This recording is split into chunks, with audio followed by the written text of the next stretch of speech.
Pada pertemuan sebelumnya, kita sudah belajar apa itu gaya. Jadi, gaya adalah tarikan dan dorongan yang terjadi pada benda yang menyebabkan benda tersebut bergerak atau berubah bentuk.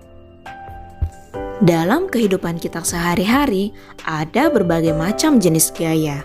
Yuk kita pelajari apa saja sih gaya yang ada dalam kehidupan kita? Ada 7 gaya yang akan kita pelajari.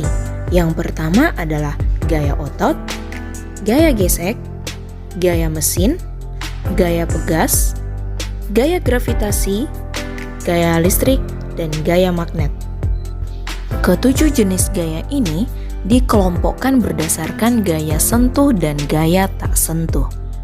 Gaya sentuh adalah gaya yang dihasilkan oleh benda yang saling bersentuhan.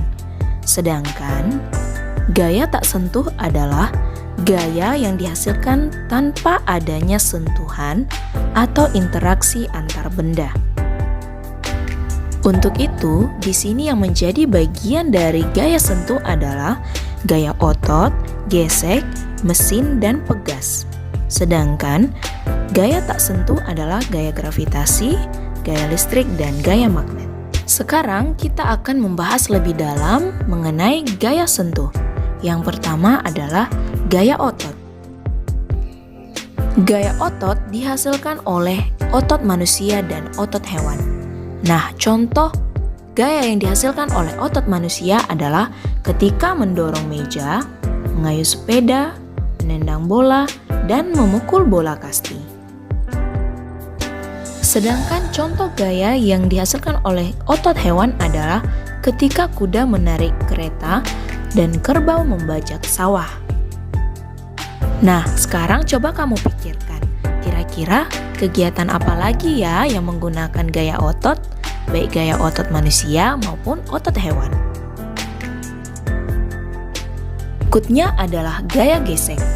Gaya gesek adalah gaya yang timbul ketika dua permukaan benda saling bersentuhan. Besarnya gaya gesek bergantung pada kasar dan halusnya permukaan benda. Semakin kasar permukaan benda, semakin besar pula gaya geseknya. Begitu juga sebaliknya, semakin halus permukaan benda, semakin kecil pula gaya geseknya. Jika sebutir kelereng digelindingkan di atas lantai dan sebutir kelereng lainnya digelindingkan di atas tanah yang berumput, tentu kecepatan gelinding dari kelereng tersebut akan berbeda. Hal ini terjadi karena adanya perbedaan gaya gesek. Tentunya, kelereng yang menggelinding lebih cepat adalah kelereng yang berada di atas permukaan lantai. Hal ini terjadi karena permukaan lantai lebih licin dibandingkan atas tanah yang berumput, sehingga gaya geseknya lebih kecil. Perlu kita ketahui bahwa arah gaya gesek selalu berlawanan dengan arah gerak benda. Jadi, saat kita bergerak maju, arah gaya gesek dari alas kaki kita selalu menuju ke belakang. Tahukah kamu bahwa gaya gesek dapat diperbesar dan diperkecil? Untuk memperbesar gaya gesek dapat dilakukan dengan memperkasar permukaan benda. Dalam kehidupan sehari-hari, pada alas sepatu dipasang karet agar kita tidak mudah tergelincir atau terjatuh. Dan permukaan ban sengaja dibuat beralur agar tidak mudah tergelincir saat direm mendadak. Sedangkan untuk memperkecil gaya gesek dibuat dengan cara memperhalus permukaan benda. Roda pada lemari juga berfungsi untuk memperkecil gaya gesek, sehingga lemari lebih mudah untuk dipindahkan.